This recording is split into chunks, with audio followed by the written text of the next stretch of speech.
Hello, it is December 25th of the 365 Biblical Workout, and today we're going to pick up at Revelation chapter 13. Then I stood on the sand of the sea, and I saw a beast rising up out of the sea, having 7 heads and 10 horns, and on his horns 10 crowns, and on his heads a blasphemous name.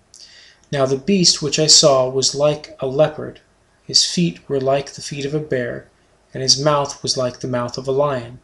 The dragon gave him his power, his throne, and great authority. And I saw one of his heads as if it had been mortally wounded, and his deadly wound was healed. And all the world marveled and followed the beast. So they worshipped the dragon, who gave authority to the beast, and they worshipped the beast, saying, Who is like the beast, who is able to make war with him? And he was given a mouth speaking great things and blasphemies, and he was given authority to continue for 42 months. Then he opened his mouth in blasphemy against God, to blaspheme his name, his tabernacle, and those who dwell in heaven. It was granted to him to make war with the saints and to overcome them, and authority was given to him over every tribe, tongue, and nation. All who dwell on the earth will worship him, whose names have not been written in the book of life of the Lamb, slain from the foundation of the world. If anyone has an ear, let him hear. He who leads into captivity shall go into captivity. He who kills with the sword must be killed with the sword. Here is the patience and faith of the saints. Then I saw another beast coming up out of the earth, and he had 2 horns like a lamb, and spoke like a dragon. And he exercises all authority of the first beast in his presence, and causes the earth and those who dwell in it to worship the first beast, whose deadly wound was healed. He performs great signs, so that he even makes fire come down from heaven on the earth in the sight of men. And he deceives those who dwell on the earth by those signs which he was granted to do in the sight of the beast, telling those who dwell on the earth to make an image to the beast who was wounded by the sword and lived. He was granted power to give breath to the image of the beast, that the image of the beast should both speak and cause as many as would not worship the image of the beast to be killed. He causes all, both small and great, rich and poor, free and slave, to receive a mark on their right hand or on their foreheads, and that no one may buy or sell except one who has the mark, or the name of the beast, or the number of his name. Here is wisdom. Let him who has understanding calculate the number of the beast, for it is the number of a man. His number is 666. Chapter 14. Then I looked, and behold, a Lamb standing on Mount Zion, and with him 144,000, having his Father's name written on their foreheads.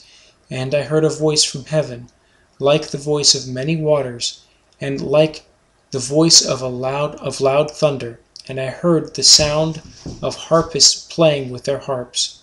They sang, as it were, a new song before the throne, before the 4 living creatures and the elders, and no one could learn that song except the 144,000 who were redeemed from the earth. These are the ones who were not defiled with women, for they are virgins. These are the ones who follow the Lamb wherever he goes. These were redeemed from among men, being firstfruits to God and to the Lamb.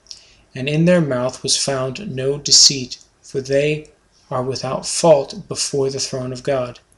Then I saw another angel flying in the midst of heaven, having the everlasting gospel to preach to those who dwell on the earth, to every nation, tribe, tongue, and people, saying with a loud voice, Fear God and give glory to him, for the hour of his judgment has come, and worship him who made heaven and earth, the sea, and springs of water. And another angel followed, saying, Babylon is fallen, is fallen, that great city, because she has made all nations drink of the wine of the wrath of her fornication." Then a third angel followed them, saying with a loud voice, "If anyone worships the beast and his image, and receives his mark on his forehead or on his hand, he himself shall also drink of the wine of the wrath of God, which is poured out full strength into the cup of his indignation. He shall be tormented with fire and brimstone in the presence of the holy angels and in the presence of the Lamb. And the smoke of their torment ascends forever and ever, and they have no rest day or night, who worship the beast and his image, and whoever receives the mark of his name.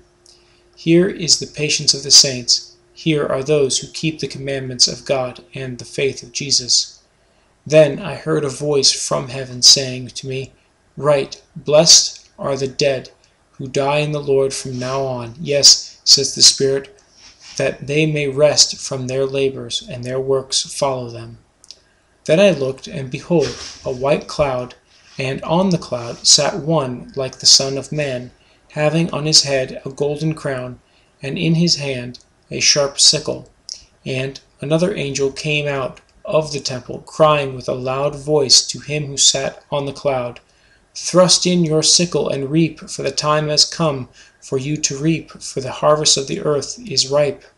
So he who sat on the cloud thrust in his sickle on the earth, and the earth was reaped.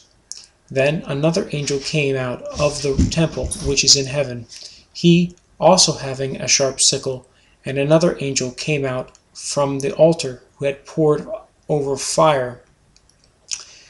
And another angel came out from the altar who had power over fire, and he cried with a loud cry to him who had the sharp sickle, saying, "Thrust in your sharp sickle, and gather the clusters of the vine of the earth, for her grapes are fully ripe."